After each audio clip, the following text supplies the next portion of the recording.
Monsieur Lupin? Arsène!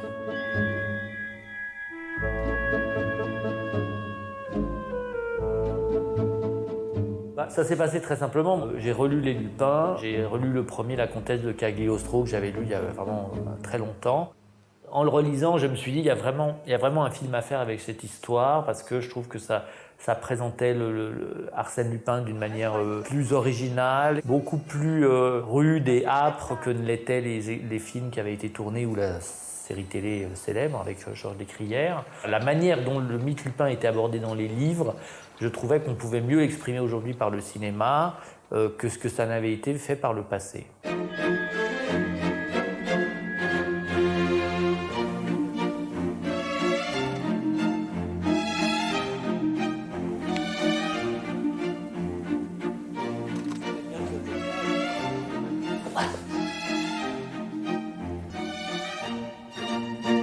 Dans sa réactivité, dans sa manière d'encaisser les coups durs, dans sa passion pour lui le vol et moi finalement ce qu'est le cinéma.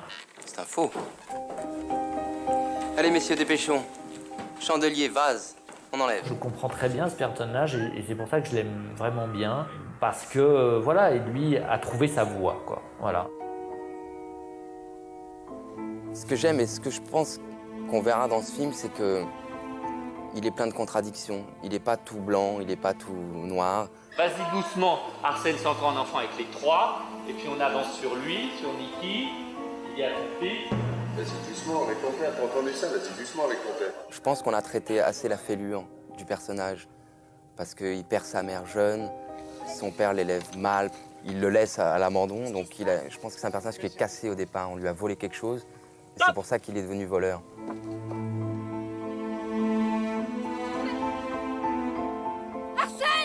Il court après quelque chose, quoi.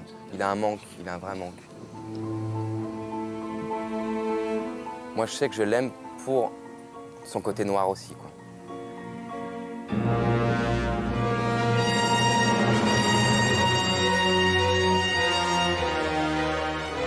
Coupe. On la refait tout de suite comme ça.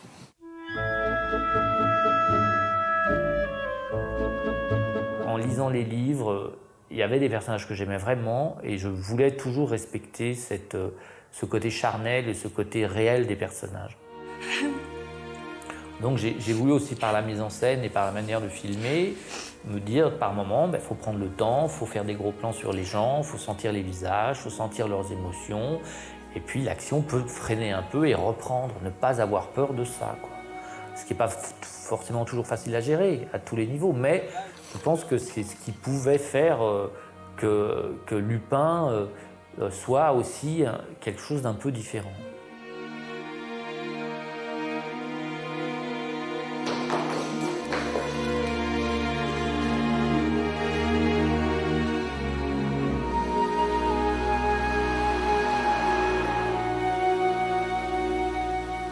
Pour ce qui est des films d'action, c'est toujours le problème, c'est-à-dire ne pas perdre son âme et au milieu de l'artillerie lourde, des effets spéciaux et des films d'action. On fait sur lui en gros avec une flamme devant lui. 1, 2, 3. Essuie-toi le corps, essuie-toi les bras, tous les bras. Oui,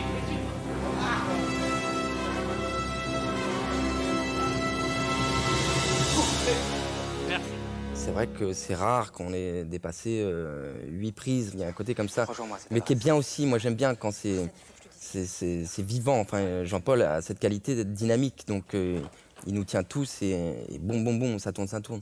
Mais c'est vrai que moi, je suis frustré de toute façon parce que 70 sur 5 premières. j'aime bien avoir plusieurs prises, c'est sûr. Et j'aime bien être perdu et puis reprendre le dessus, être surpris, etc.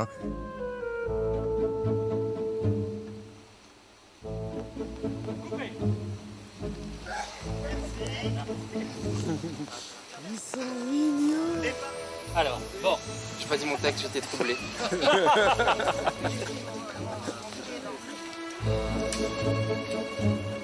On le refait. Vas-y, retourne. Allez.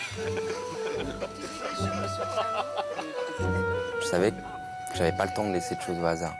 J'avais pas le temps d'arriver sur le plateau et de me dire Ça, je sais pas comment le jouer, je sais pas comment je vais faire. J'avais toujours une idée au préalable.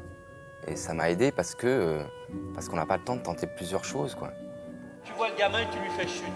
Tu vois, tu regardes la croix, t'avances quand même un petit peu pour bouger un peu. Tu vois le gamin, tu t'arrêtes, chute.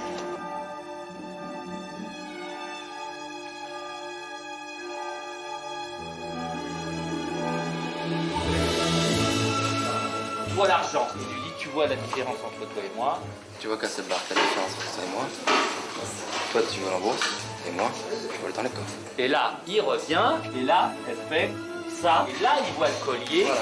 Que ce soit prise une balle là, qu'elle est reculée là. Ah, elle me tue? Ah d'accord, c'est... Excuse-moi. Oui. Non, c'est pour savoir comment. Première journée, bah écoute, chaque fois on se dit que le film d'après, ça ira moins vite, on aura plus le temps, bah jamais, voilà, donc c'est pareil.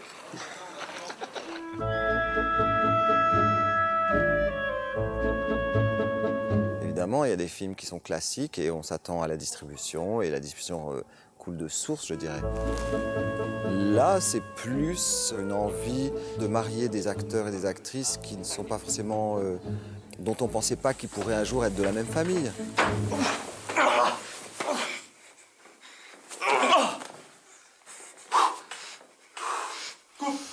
C'est vrai que Pascal a vraiment une gueule incroyable. Avec le temps qui passe comme ça un peu sur ce visage, moi je trouve qu'il a une gueule qui m'intéresse beaucoup plus maintenant que quand il était plus jeune ou plus jeune homme. Et je trouvais qu'il pouvait en même temps jouer le méchant et en même temps avec une noblesse, une élégance et une espèce de perversité comme ça, quelque chose de plus ambigu. Il n'est pas du tout. Personne n'a tué ton père. Maintenant, on va sauter le plan d'après où il se retourne avec le collier et on va passer dans son dos avec le collier et l'avancée du collier vers Pascal. Ça, alors là, c'est la première fois de ma vie que je vois ça. Il a pris le pouvoir d'une façon incroyablement douce, sereine et gentille. Il prendra la valise, tu lui mettras la main pour l'empêcher et là, vous vous regardez. Ça va ? Vous nous laissez un chemin et sitôt la caméra passée, vous vous replacez un peu. Faites attention à vous. Voilà. Je vous assure, j'avais fait des films. J'ai rarement vu, je crois que dans mon souvenir, j'avais pas de quelqu'un qui a pris le pouvoir de cette manière. Donc, bienvenue parmi nous. On a 42 jours de tournage ensemble. C'est bien ça ? Pas 48 heures, 2 jours. J'ai pas dit, mais en fait, ce sera 48 heures. On y va. Allez. J'ai trouvé là un personnage que j'ai toujours rêvé de jouer. Un personnage un peu mystérieuse, mi-sorcière, mi-séductrice. On ne sait jamais est-ce qu'elle va être méchante ou gentille. Et ça fait longtemps que j'avais envie de jouer quelqu'un qui ne souffrait pas, justement. Quelqu'un qui fait souffrir mais qui ne souffre pas.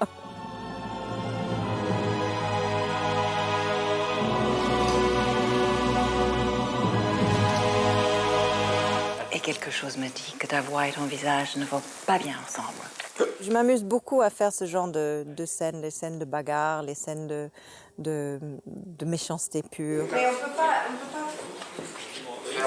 faire un truc où, par exemple, je ferais comme ça. Ça fait du bien, après presque 20 ans de carrière, de retrouver le côté ludique de ce métier. J'ai pris des cours de magie avec un magicien. La magie, ça m'a vachement aidé pour la délicatesse que peut avoir Arsène à des moments, comment il bouge ses doigts, comment il bouge ses mains. Quand tu regardes un magicien, il y a un truc qui est senti, quoi. Et je pense qu'il avait besoin de ça. Arsène avait besoin de ça. Il est agile, quoi, même jusqu'au bout des doigts. Main, Ah oui, d'accord, ça marche très très bien. Voilà. C'est de là, Dom, c'est là. J'ai pas joué Arsène Lupin comme j'aurais aimé le jouer il y a 100 ans, quoi. Je l'ai joué avec les mêmes sentiments, les mêmes émotions qu'il pourrait avoir aujourd'hui, presque. Mais il est dans un costume et on est dans un film d'époque. Action!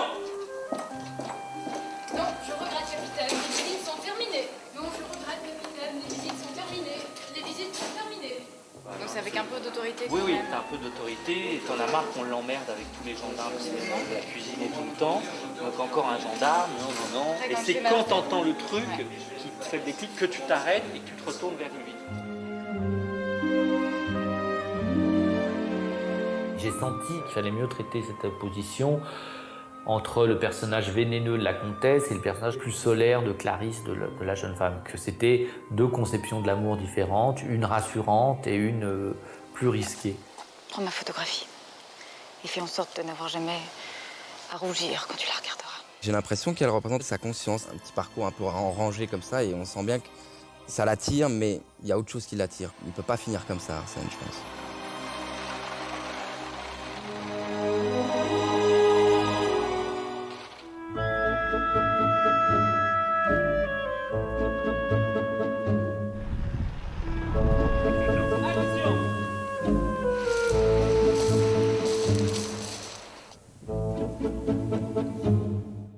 Pour les séquences d'Étretat, il y a une des choses qui était extrêmement compliquée, c'est que pour des raisons de planning, on a dû commencer par tourner certaines scènes à Étretat avec un hélico, sans savoir exactement ce qu'on allait tourner ultérieurement pour la scène de cascade. Sur l'Aiguille Creuse, qui est classé monument historique, c'était impossible d'aller installer une équipe de 100 personnes avec des passerelles, des hélicoptères, des pitons taillés dans la roche, enfin des trucs comme ça. Donc on savait que c'était un peu infaisable. Donc on a dû reconstruire un morceau de cette Aiguille Creuse en studio. 193 sur 2 cinquièmes, 3 caméras. Françoise a construit un bout de l'aiguille d'Étretat assez grande, sur lequel les comédiens pouvaient jouer et on pouvait tourner autour d'eux et les tourner en toute sécurité puisqu'ils étaient harnachés avec des câbles.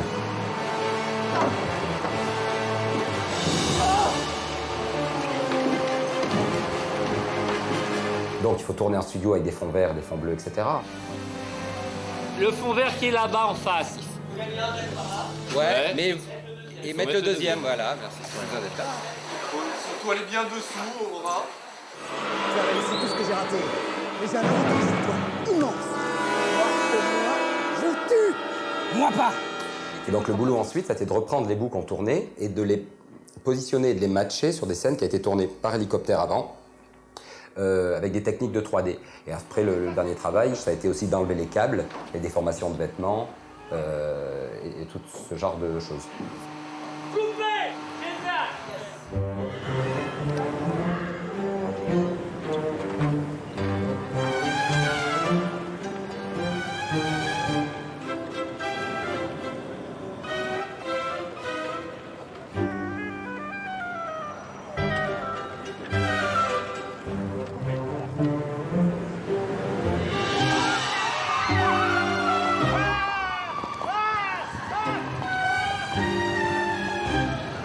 On avait la chance d'avoir l'autorisation déjà de tourner à l'Opéra, de bloquer toute l'avenue, la place de l'Opéra pendant une journée quand on a tourné le 15 août, en aménageant le décor, en disposant 70 tonnes de terre sur toute la place, en amenant les chevaux, enfin tout le bazar qui était déjà excessivement impressionnant. Par contre, on savait pertinemment que c'était hors de question d'aller faire sauter une brasserie place de l'Opéra. Donc, toute cette partie-là de la scène, on a dû la recréer en studio, reconstruire le bout de rue, le café, et faire tout exploser. C'est compliqué pour le travail du chef opérateur, pour raccorder les lumières, pour le travail de la décoratrice, pour avoir des éléments raccords.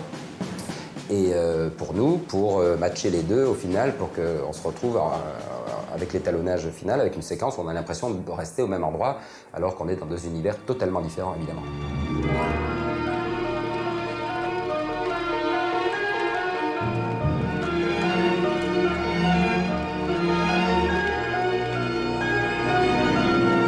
Le café de la paix. Waouh.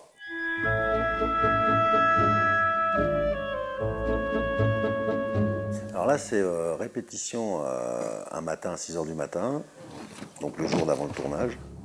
Wow, ça me plaît, mais ça, je m'en fous. Parce que ça, si ça arrive, c'est que j'ai pas. Action! Alors là, c'est des places bien précises.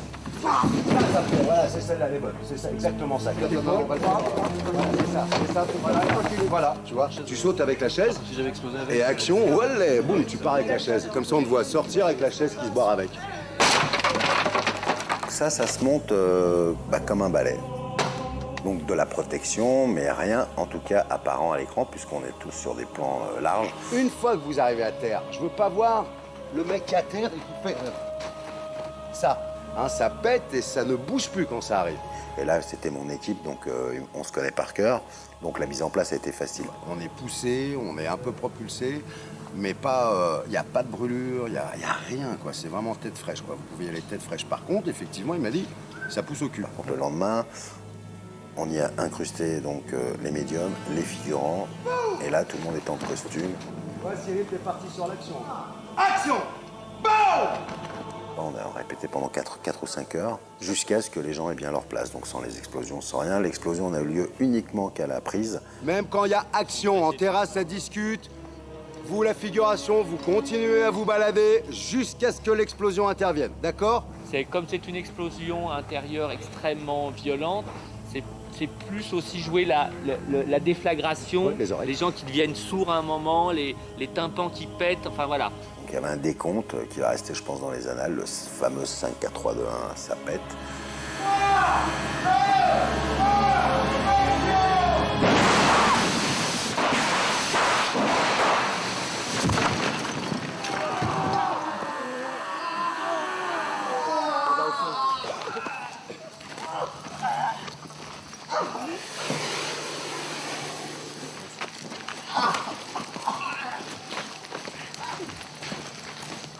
Deux blessés, mais alors vraiment minimes. Donc, mais quand même deux blessés, faut le dire, parce que pareil, faut pas mentir. C'est pas une erreur, c'est un danger objectif, c'est notre métier, on est cascadeur. Donc à ce moment-là, voilà, il y a eu deux blessés qui s'en sont remis, mais alors 2 jours après, donc c'est pas grave, mais deux blessés quand même. Ça calme, hein, ça réveille, ça va. On n'a pas été gentil avec vous. J'étais là, j'étais passé là et à côté du méchant qui a posé la bombe et du coup... De métro, c'est la première fois qu'il met autant d'explosifs et autant de pêche dans une explosion. Ça s'est super bien passé, on a une scène explosive, et puis voilà quoi. C'est ça le but du jeu, c'était de faire la surprise à chaque fois qu'on le projette sur scène, sur une action. À un moment, il est en haut de la cathédrale, hop, la croix elle arrive, paf, et il passe à travers un carreau, et hop, demi-tour, tac, tac. Donc voilà, le but du jeu, c'était de créer la surprise à chaque fois. Oui, c'est super beau en plus avec les trucs qui tombent. C'est juste que je suis pas resté un peu... Ah non, non, l'image c'est super.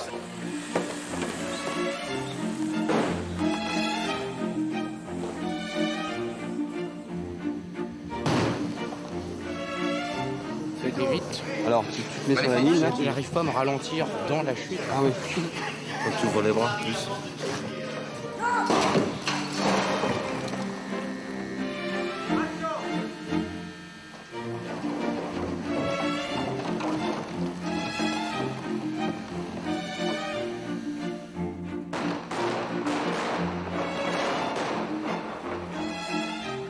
Marie, Catherine!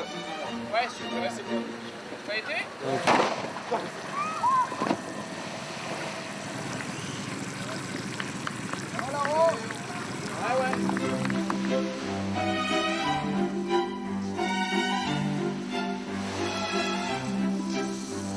Des Gémeaux. Wanigafou, nafou. Et voilà. C'est pas merveilleux? 1, tu passes, regarde, t'as ton appui. 2, il arrive, t'as ton appui. 3, tu regardes, hop, tu passes. Arsène Lupin, c'est pas un personnage qui va au charbon, qui va se battre, Non, c'est quelqu'un d'élégant. Même dans le combat, fallait garder ce côté respect. Et c'est vrai qu'en faisant un film avec du câblage, avec des sauts périlleux dans tous les sens, Arsène Lupin qui arrive en volant comme Batman et tout le bordel, ça aurait été vachement plus facile à faire, quoi. Ouais, ça c'est clair. Par contre, j'ai essayé de créer un propre style à Arsène Lupin. Ça c'était pour la réputation. Romain, c'est la gentillesse. Même pendant les scènes de combat où il fallait qu'il soit d'une violence hallucinante, ça a été pour moi un travail de titan, quoi.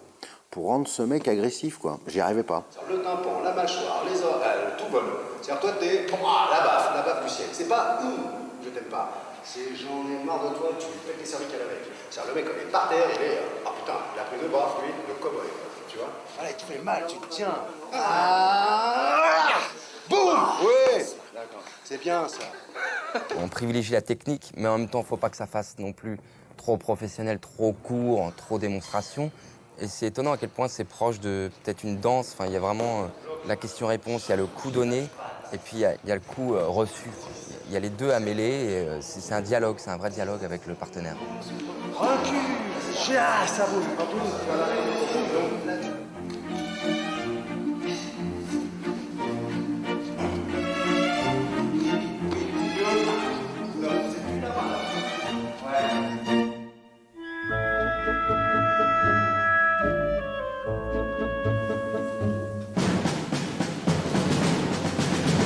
Arsène Lupin, avec Romain Duris, Christine Scott-Thomas, Pascal Grégory et Eva Green. Croyez-moi, ils ont tous une meilleure tête que moi. Le maquillage en fait de Cernine a été très difficile à mettre au point puisqu'il a constamment évolué. Et en fait, Romain n'a trouvé vraiment son personnage et son accent, sa manière de jouer, que le jour où le maquillage a été en accord avec ce qu'il imaginait. Je me présente, Prince Cernine. Et en fait, au fur et à mesure que le maquillage s'est épuré, que la coiffure a changé, ainsi de suite, Romain s'est investi plus dans le personnage et en fait l'a fait vivre parce que les prothèses, c'est un artifice, c'est comme un costume. Si le comédien ne bouge pas à l'intérieur et ne joue pas avec, ça marche pas, quoi. J'ai bien peur qu'avec la météo, nous ayons des problèmes. Et en plus, c'est vrai que pour lui, ça a été un choc parce qu'on a fait tous les essais au début de l'été pour la première journée de tournage qui était le 11 août. Et c'était à cette période où il y a eu cette vague de chaleur absolument hallucinante. Et donc il passait la plus grosse partie de sa journée engoncé dans un horrible maquillage chaud, sans pouvoir manger. À chaque fois qu'il allait à la cantine, je le surveillais, je lui faisais les gros yeux pour pas qu'il mâche trop, pour pas décoller les prothèses au coin de la bouche. Et voilà. Ah oui, voilà où il a.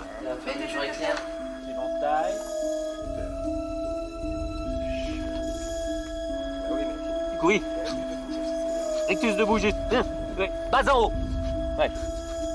Gauche droite. Oui. Encore un. Gauche droite.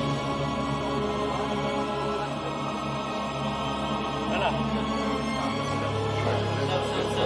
Au départ, j'avais pas mal d'inquiétudes parce que c'était un film qui mettait la barre assez haute. On avait beaucoup de choses très très compliquées à faire et j'étais pas sûr qu'on puisse arriver à tout faire. Et en fin de compte, comme le tournage s'est déroulé sur un temps assez long, en fait, on a pu faire des essais, mettre au point des choses.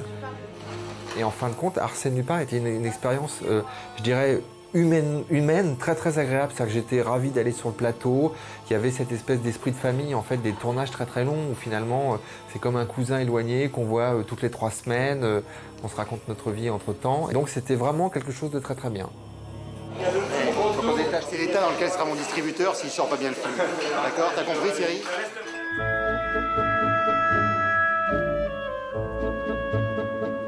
C'est belle. Oh merde, ça tient pas. Ah oui, il y a du faux ici. Hein.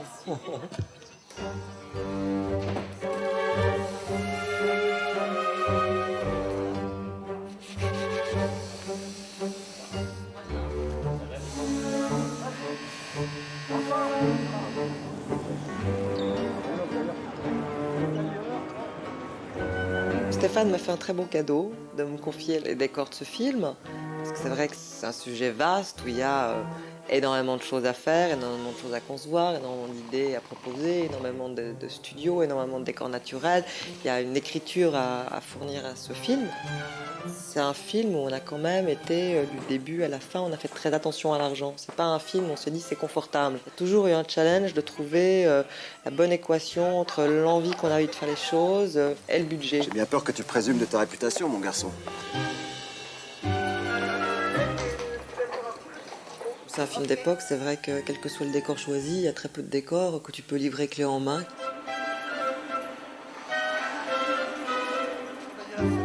Sans faire absolument et d'une manière drastique la chasse au XXe siècle, quand elle est fin 19e, il y a toujours quelque chose qui parasite.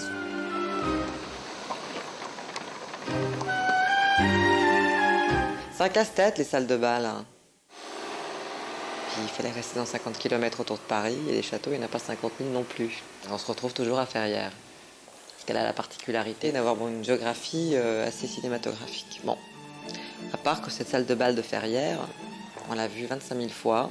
Et je me suis dit que ça pourrait être assez beau d'avoir comme ça des motifs, des grandes tentures qui draperaient l'ensemble de toute cette salle de bal, en occultant tout ce qui était Napoléon III, les cheminées, les statues et compagnie, en profitant du balcon pour faire des décaissés, pour faire des petites niches, des petits endroits comme ça un petit peu protégés, un petit peu plus intimes. Et donc c'est comme ça qu'on s'est retrouvés à peindre des kilomètres de toile, dans ce côté un petit peu motif un peu cachemire, comme ça un peu brouillé, où le motif n'était pas trop visible, avec une dominante un petit peu dorée. Et d'avoir tout d'un coup ce côté qui, comme la valse qui danse, c'est-à-dire c'est comme si tout était un petit peu toujours identique et que ça donne le vertige aussi et que ça tourne encore plus et que tout se fond et se mêle un petit peu. Voilà.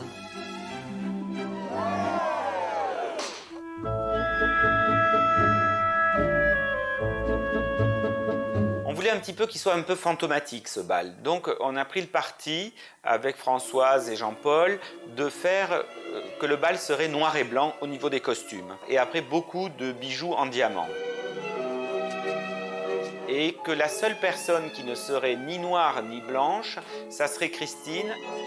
Quand j'ai lu la scène, quand j'ai vu ce qu'elle faisait, je me suis dit, c'est un pan qui rentre dans un poulailler, quoi. Tout ça, c'est un peu la vieille noblesse qui s'habille en blanc, un peu. Donc, je voulais qu'elle fasse penser à cet oiseau, comme ça, qui va rentrer au milieu de tout un bal où tout le monde est en blanc, comme des poules, quoi. C'est bien, ça, non? J'adore ça. Tu te rends compte? Il est quelle heure, là? On se retrouve en 1914, donc là on change d'époque, donc on l'a habillée avec un tailleur bleu, ce qu'il fallait pour donner quelque chose de très extravagant. Elle a un énorme col et un manchon en panthère. Étant donné qu'on avait des bijoux Cartier, je trouvais ça bien, comme Cartier, son symbole à cette maison, c'est la panthère. Avec les bijoux qu'ils nous ont prêtés, c'est un tout qui est magnifique.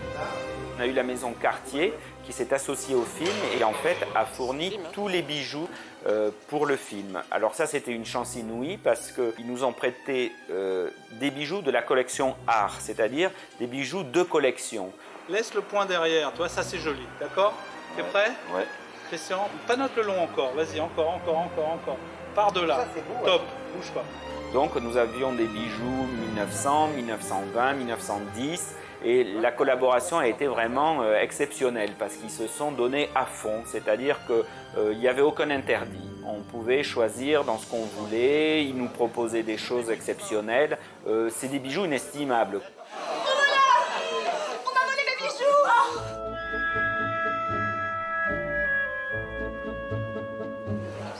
Coupez la caméra, monsieur, s'il vous plaît. Coupez la caméra, c'est un tournage privé, je suis vraiment navré. Vous coupez la caméra.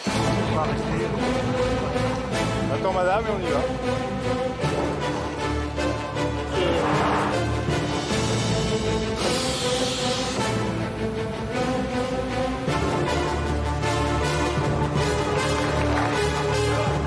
Moi j'ai essayé de donner à Jean-Paul tous les moyens pour que le film soit porté le plus haut possible artistiquement vers le haut. Et donc ça, ce sont les décors, les costumes, la lumière et tout ce qui va avec. C'est vrai qu'il faut quand même se rendre compte que Pierre-Jean Larocque, qui est donc le créateur de costumes, a fait fabriquer quasiment toute l'intégralité des costumes, y compris une très grosse partie de la figuration, qui est importante sur ce film. Et entre 15 et 20 robes sont des robes de haute couture pour Christine Scott Thomas. Donc c'est vrai que les moyens de cet artisanat de luxe ont été donnés pour faire ce film, mais en même temps avec un budget qui, même s'il paraît très important, puisqu'il est quasiment 22 millions d'euros, n'est pas tant que ça compte tenu de tout ce qu'on avait à faire, quoi. Pour apporter ce divertissement, effectivement, que les Américains savent très bien faire par ailleurs, mais ils y consacrent beaucoup plus d'argent. Et nous Français, on n'a pas de choix. Le seul choix qu'on ait, c'est d'être très malin et d'être très système D, mais de façon extrêmement professionnelle. C'est-à-dire que sur un film comme ça, l'ambition, c'est de mettre 1,5 fois le budget du film, qui est déjà très important, à l'écran. Allez, une dernière.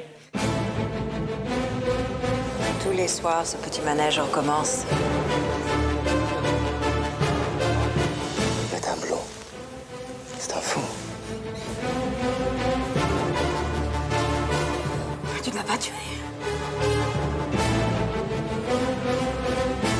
Tu croyais que j'étais gaucher alors que je suis droitier.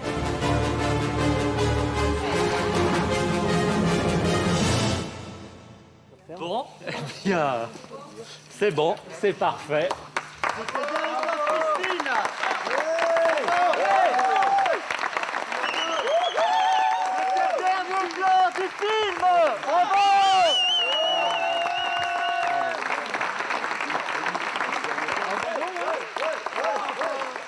Bon, je voulais vous remercier. On était dans un film d'aventure et vous m'avez offert une très belle aventure, tout le monde.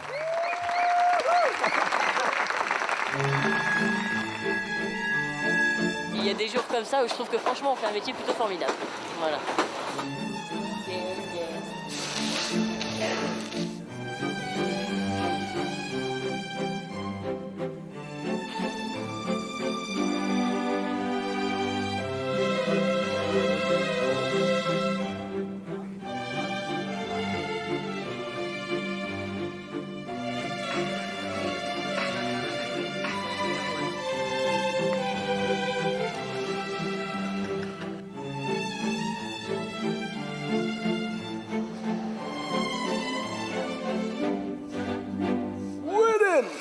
Jordan myself. Girl picani myself, girl picani. Girl picani, girl picani. C'était bien. Je suis habituée à faire des tournages.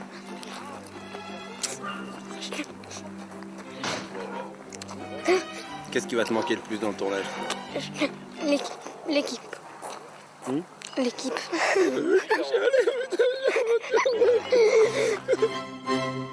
Good myself.